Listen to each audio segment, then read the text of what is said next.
Welcome to Questions Kids Ask About Diabetes. Today, our guest panelist is Michele Geiger, and she is a registered dietitian and a diabetes educator. And she works at Kettering Physicians Network, and where she educates individuals for diabetes, and then you teach class also. So welcome, Michele. Thank you. Welcome. I understand that you have a personal interest in this, diabetes, and I think you have a son who has diabetes. You want to tell us about my that? son Brian developed diabetes when he was 13 years old.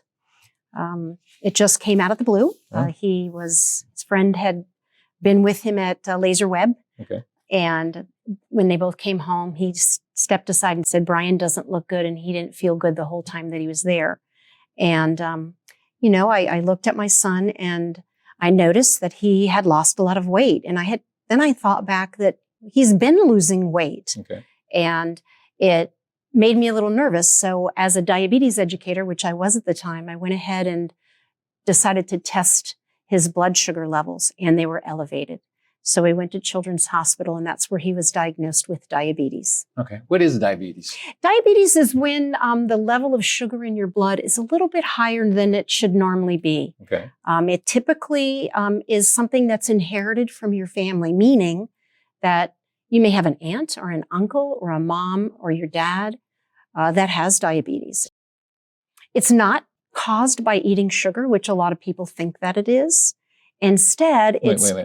It's not. It is not. No. Sugar that we consume in our diet doesn't cause diabetes. Okay. Now, excessive sugar that we consume can make you gain weight, which can kind of create a perfect, change in your body where you might develop it, but it's not the actual cause. Oh, okay. The cause is typically that you have, you've inherited it from family. But we do cut back on sugar when we're trying to help people learn how to eat better, to just make it not be as difficult. Okay, so as children think about, I could get diabetes by eating all this sugar. So I heard you say that's not true. That is not true. Okay.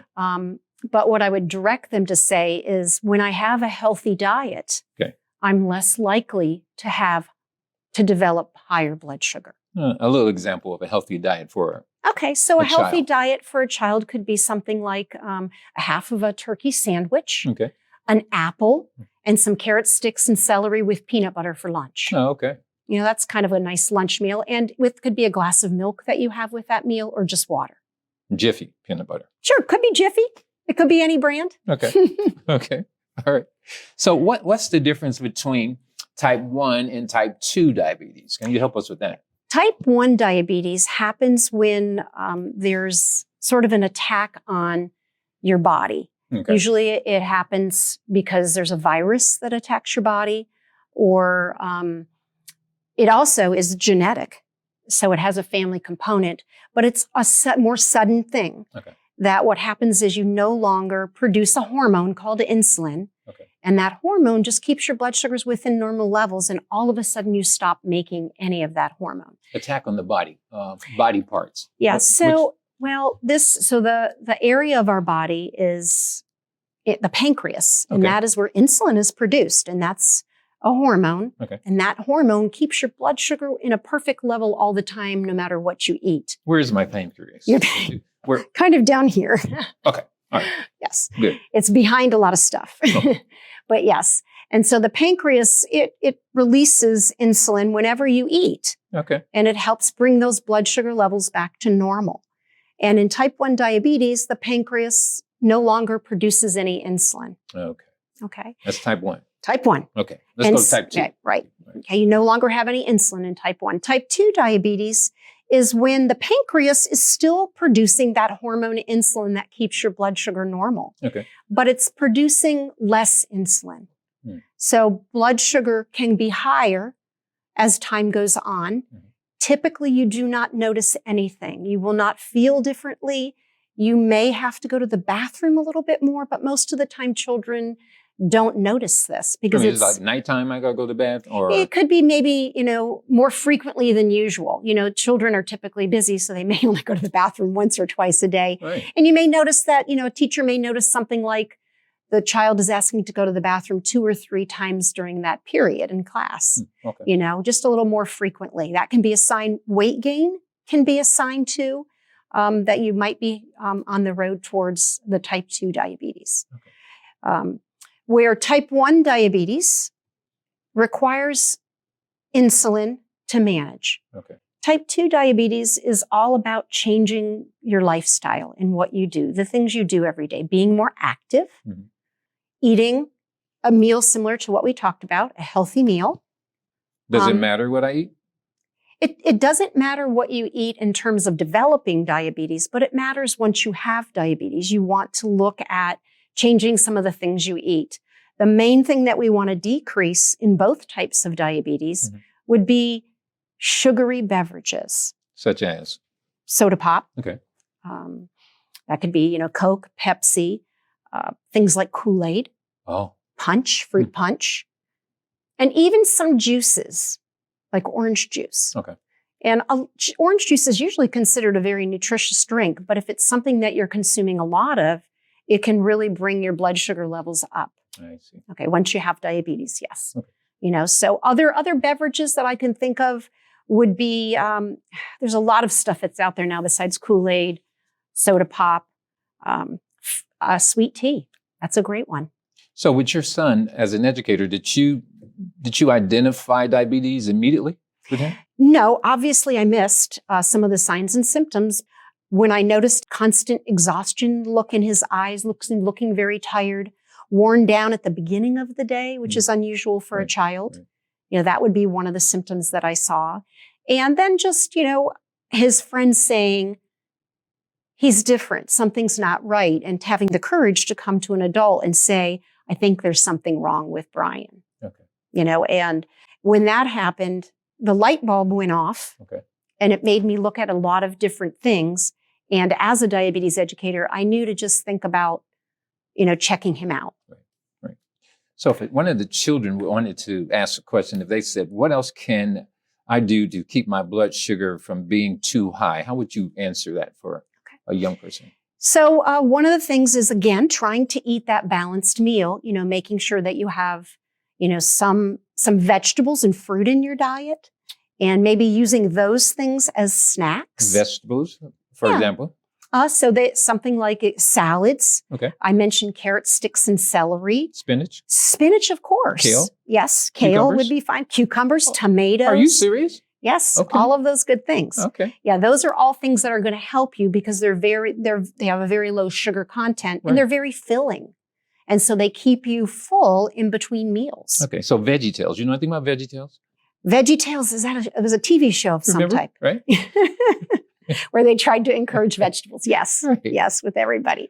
And again, in this busy world that we're in with children doing, of course, classes and sports, right.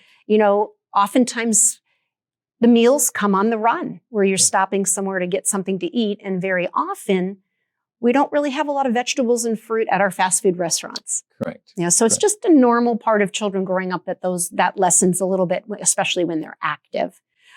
Besides, more fruits and vegetables, I would suggest less frequent snacking. Okay. Not snacking every hour, but maybe, having a snack if, you're at school and you're not going to be home till 6 o'clock. Having something like a snack at 3 o'clock might not be a bad idea. But not constantly snacking on chips and cookies and crackers and things like that. That can be something to do. And also just moving more. Exercise. Talking about going outside and putting my phone down? That's right. Put your phone down. Walking Turn the dog. off the video games. Yes. Go Are out you and help your parents and walk the dog. Good. Yes. Yeah. So, even just, I always tell my children, even Brian at that time, because he was watching video games back then. Yeah. For every hour, I told him he had to do 10 minutes of activity. Just go outside and he would just run and play. Right. Basketball with friends, walk around the neighborhood, walk the dog. Before he could come back in and play more, so just being more active in general is helpful, but also any form of exercise. If you're on a sports team or, you're in an intramural sport. So I can be a normal child with diabetes. Is that what you just said? Absolutely. Oh. Absolutely. You can do all the exercise and activity that you did before. You should be playing with friends. You really shouldn't have anything different that you need to do, except maybe focusing on trying to eat a little bit more healthy. Okay. That's if a key makes point. Sense. It Eating is. healthier. It is. So can I turn this around? Is this something that I've been diagnosed with it as a child? Can I change? Diabetes 1 or 2, can I reverse this by eating healthier and exercising? Type 1 diabetes can never be reversed. Okay. I think there is some experiments where they're looking to try to, create new pancreatic beta cells that produce insulin. But for most right now at this stage, type 1 diabetes does not have a cure. Type 1. Type 1. Okay. Right.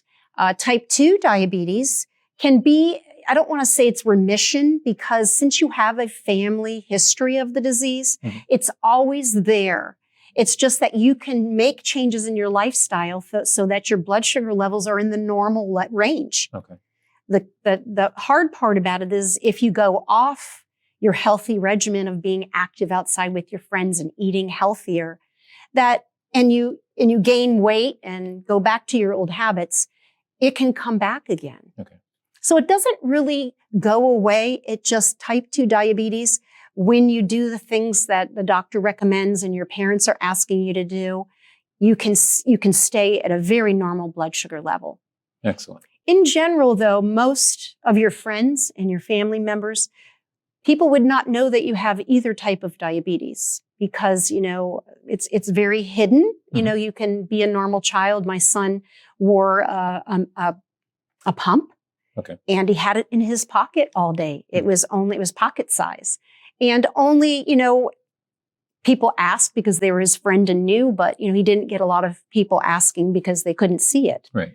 And he was very self-conscious about it, though, I will say, as a teenager, and that's understandable.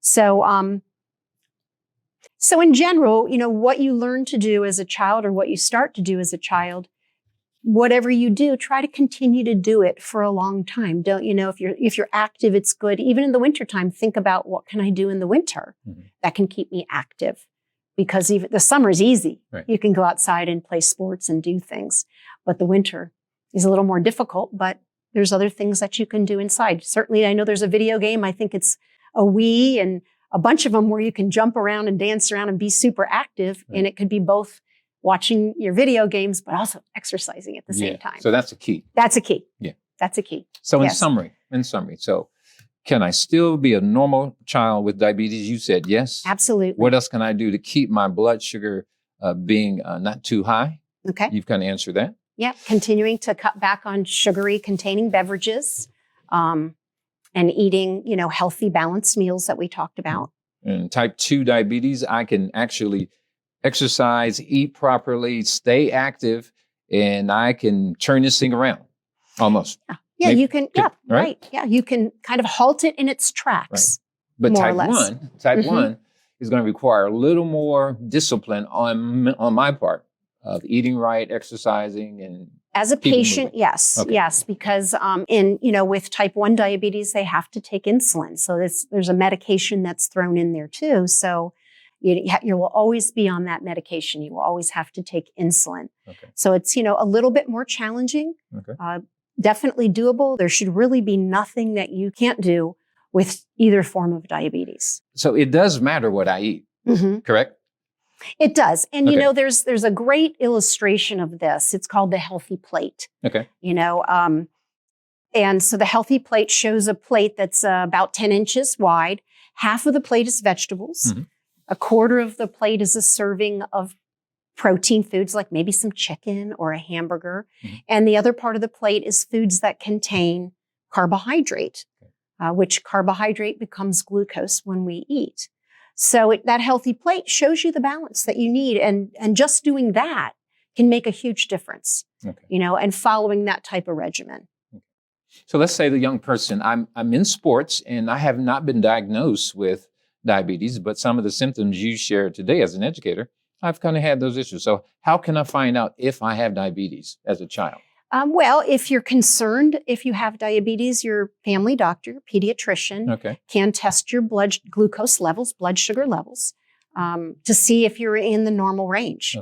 The doctor can also look if you've had a rapid weight loss, because that's probably one of the biggest signs of type 1 diabetes. Okay.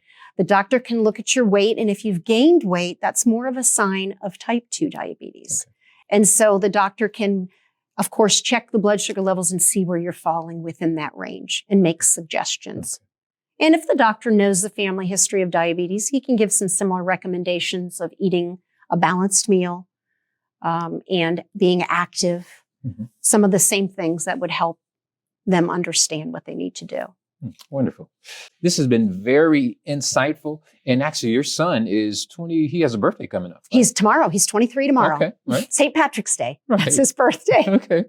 Yeah, so he's 23 tomorrow. Yeah, he's doing very, very well. He wears a pump. He wears an insulin pump every day and is doing wonderful, not having any problems. It's not really something we talk about very much anymore because he's managing it so well. He exercises regularly. He eats a healthy diet.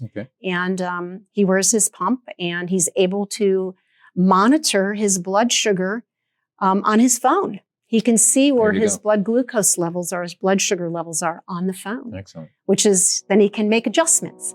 So there's some great technology that's out there that can also help if the children need help. Again, thank you, Michele, for answering questions kids ask about diabetes. It was wonderful you sharing those things with us.